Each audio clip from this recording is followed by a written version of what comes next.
Welcome to the Seatrade Maritime podcast. I'm your host for this episode, Gary Howard, and today we have a special treat with two guests from Greece ahead of the upcoming edition of Posidonia in Athens from the 3rd to the 7th of June 2024. I'm pleased to welcome Elias Kariambas, joining us on the podcast from ABS, and from Posidonia we have Theodore Vokos, known to most as Theo.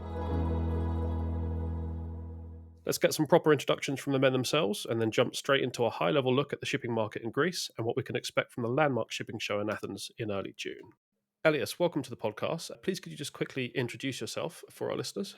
First of all, thank you for the opportunity to participate in this discussion today. I'm Elias Kariambas. I'm the Regional Business Development Vice President for ABS, responsible for Greece and for the Eastern European area. Thanks very much. And Theo, if you could do the same. My name is Theodore Vokos. I'm the Managing Director of Posidonia Exhibitions. And we are the organizer of Posidonia, the International Shipping Exhibition. Great, welcome both. We'll come to Elias first. What's the current state of the Greek fleet? And from your conversations with Greek ship owners, what are the main challenges that they're currently facing? Okay, first of all, to say that the age of existing Greek fleet is very young. So it's the youngest fleet ever for Greece compared to previous year. In the last 2 years, there has been a surge of new building orders from Greek clients. Most of these orders were placed for tankers and bulk carriers. So regarding the main challenges for Greek owners is actually what everybody in the world is also dealing with. So it's technology and what fuels are they going to use. For the moment, there is a small portion of the new builds that are dual fueled. However, most Greeks prefer conventional fuels with vessels ready for alternative fuels. They believe prices are still too high for alternative fuels to make sense for business. One more challenge is the regulatory framework. A lot of regulations getting more and more complicated, demanding immediate actions from operations side. Thank you. And Theo, coming your way, are you hearing similar priorities from your conversations with the market, and how are those subjects reflected in the key themes of Posidonia this year in 2024? Definitely, I fully agree with Elias that those are the two main challenges. But one more thing we see being tabled at Posidonia is the geopolitical challenges. We have two hot war zones at the moment in the world, in Gaza, of course, and Ukraine, which affect trading routes. We have not only the closure, but making it difficult going through the Red Sea. We have difficulties in the Panama Canal. So there are other challenges also for shipping, besides the technological, environmental ones. But of course, there are always challenges for shipping, and the industry manages to overcome them. But definitely the conference program, and I'll get back to that later, will reflect the challenges mentioned by Elias. It's technology and environmental regulations and how to meet the targets. Thanks. And just picking up on those themes, this time next year, we'll hopefully have a clearer understanding of the IMO rules that will lead us to zero emissions by 2050. In the meantime, Elias, what projects are underway in the Greek market to progress the transition to greener energy? Actually, there are a lot of things we do. Just a sample of what ABS does is, for example, we have recently established the CRAD team. It is a team that chases and gets funded projects with European Union, working, for example, on ammonia and hydrogen. The cooperation is with university, major technology institutes, and shipping companies. We are doing workshops. Just the last one we did in early May, we hosted a workshop for Greek clients, but also involved Equinor from Norway on carbon capture systems.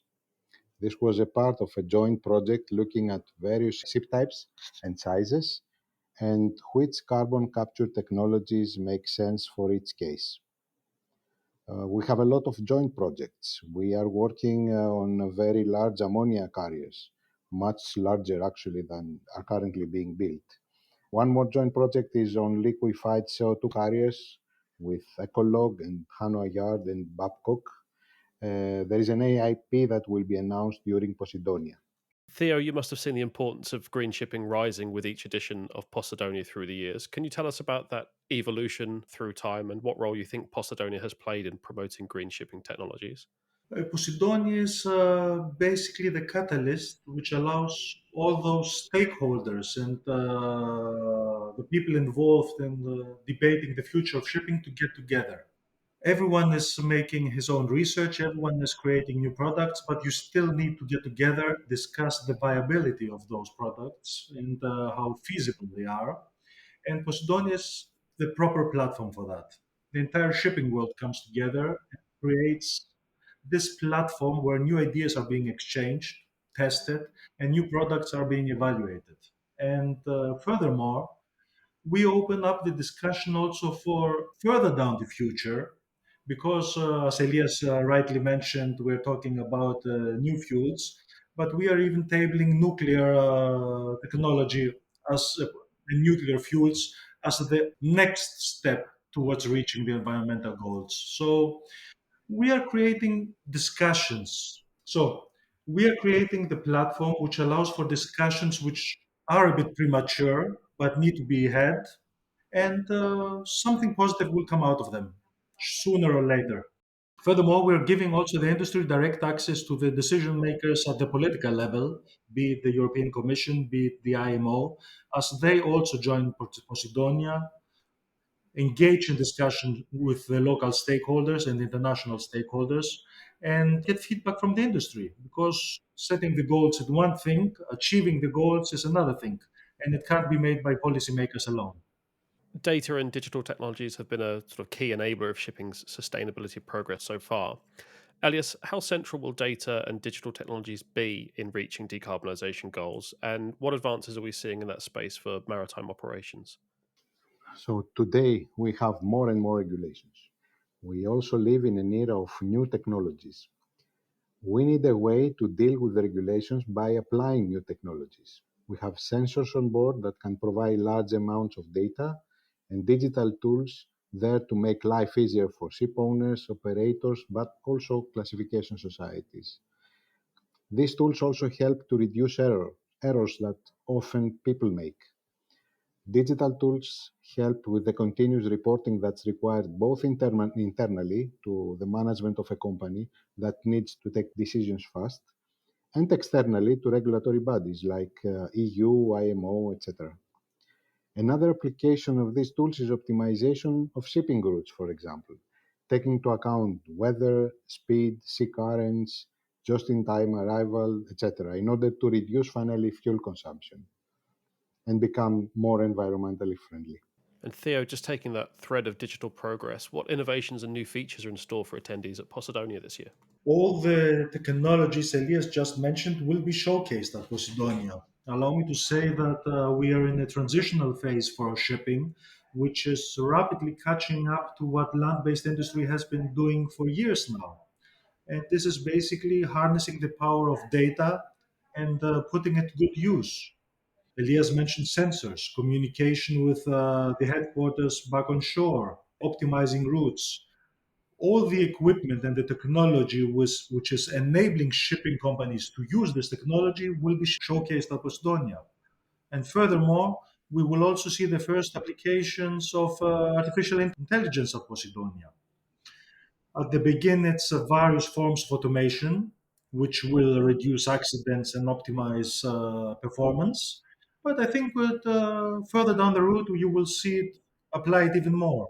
According to recent reports, it's a 5 billion market already out there for artificial intelligence. So many more companies will jump on the bandwagon and capitalize on this. Following on from that, Theo, Greece has named 2024 the year of naval education, and education is quite a strong theme across the Posidonia Show conference program and on the show floor as well. Could you tell us about Posidonia's role in the year of maritime education? We are contributing in every way we can by providing the platform to various organizations which try to bring young kids closer to shipping, familiarize them with this industry, and highlight the potential job opportunities. It's a very important step forward for the industry. There are already efforts by the Union of Greek Shipowners to attract the younger generation to shipping, but there are also private initiatives like a Yes Forum, Isalos.net, and Adopt a Ship, which we all support and invite to Posidonia, which at different levels and different ages try to familiarize the younger generation with shipping. Adopt a Ship, for example, it brings shipping into the classroom for primary school kids. They talk directly to captains at sea who might be sailing as far out as the Indian Ocean. So every little thing helps. And we try to bring everyone together who is in support of maritime education. We even launched our own masterclass in shipping, which is a basic introductory course to shipping for people who want to explore this opportunity of joining this industry. Going forward, I think shipping has a lot to offer to young kids. It's becoming much more sophisticated. It's not only becoming a seaman, they need IT people on shore, even on the ship. So many job opportunities and a lot of options for kids to join shipping.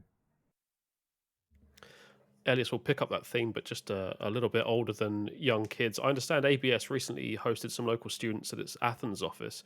Could you tell us a little bit about that and what the students did during their visit and the importance of this sort of initiative to ABS? Yes. So a few days ago, on April 30th, we hosted a group of school students. This is the second time we do this. The first time was 6 to 8 months ago with university students. This time we talked about ABS in Greece and our capabilities. The students wanted to know about shipping, but not all in classification. They asked about what expertise is needed to work in shipping. In the past, mainly naval architects and marine engineers and mechanical engineers used to work in class societies. Nowadays, not only class but also shipping industry needs software developers, chemical engineers, environmental engineers to support decarbonization programs. So it is important. These visits help students with their studies, choosing future careers. For ABS, we're supporting the overall shipping industry, building awareness among young people, hopefully attracting more people to the field. The fact is that, as Theo said, we see less and less young people going into sea related professions, especially with vessel crews. We have to mention to everybody that shipping has traditionally low unemployment, so you can easily find a job and keep it. Yeah, I think that's a valuable thing in modern times. Okay, so last but not least, the show's coming up as we record in a couple of weeks' time. What are your personal highlights of the upcoming Posidonia schedule? And we'll start with Theo, shall we? I think the entire show is a highlight. And we expect more than 40,000 people altogether. The entire shipping industry will be here. Over 100 nations participating. So it's almost as big as the Olympic Games in a sense. Highlights. Our conference program includes some 70 conferences and seminars. So whatever is being currently debated at Posidonia is the future of shipping. People should really join those discussions.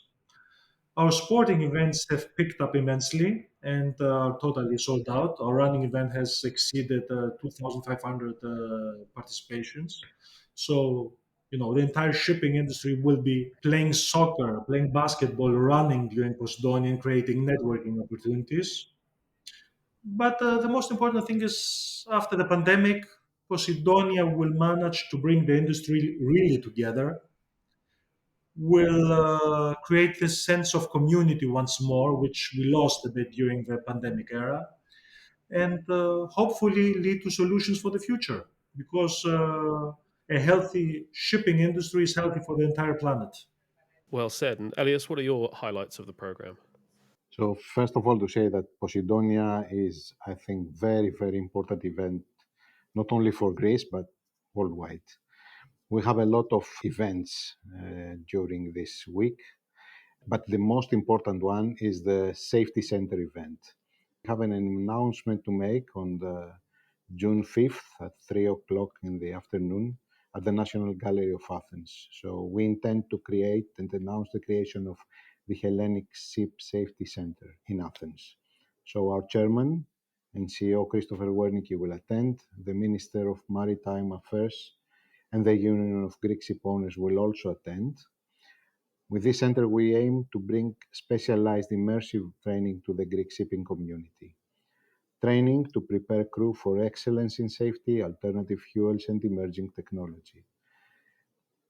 We address safety issues in a simulated environment, delivering greater realism and practiced application. Thanks, Elias. It sounds like that announcement's really going to tie together a lot of the themes that we've discussed so far in the podcast. And I'm sure me or one of my colleagues from Seatrade or Naftaliaka will be there to cover it for the show daily newspaper Posidonia today.